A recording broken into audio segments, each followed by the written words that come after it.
48 hours of your spiritual life right now. Within those 48 hours, would you give that to somebody?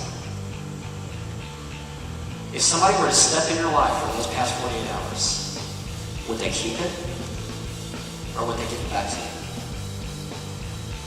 Because if you're trying to base your spirituality on what you get at church every week, you're not living a life of worship. You're living a life of facade. Because during the week you're somebody else, and you're not being authentic to who you are in Christ and who God's called you to be in Christ.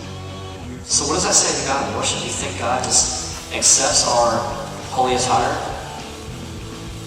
What's the first thing that your children do, or when you were a child yourself, what was the first thing you did when Mom and Dad came home?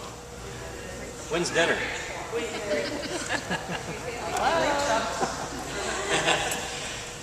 You do this, right?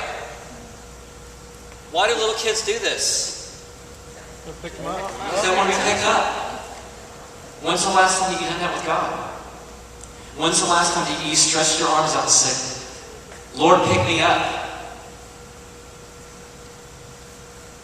You think it's unbiblical to have posture? To raise hands? Let me tell you what's unbiblical. It's unbiblical to raise hands for the fact that other people are watching you and you want to look like you're being holy. You go back in the Bible and read through Psalms.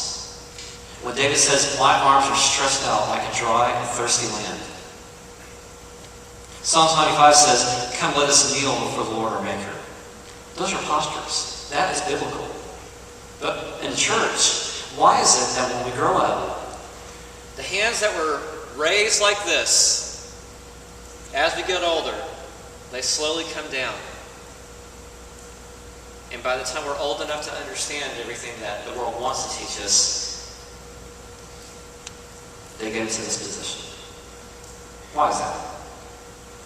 Because somebody in the church, older than us, looked down upon us, down their nose at us, and said, that's not the way we worship. This is the way we worship. And what do you think that says to all the people in your community when they come to your church?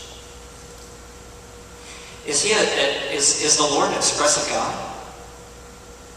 I mean, think about it. The Lord of all creation, who created the entire universe, who created the world, who created you, built with emotions, built with happiness, joy, the ability to feel things like even anger and being upset or frustrated, or feeling joy and emulation of his love. And he's giving you all these emotions, and yet we just contain him because we're trying to be holy for who?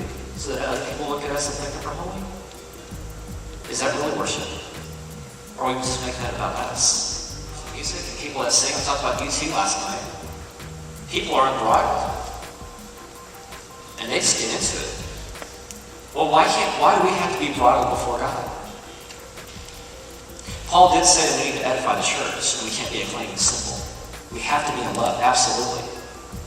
So then what are we doing in our worship services then to engage God and be engaged by him instead of being bridled?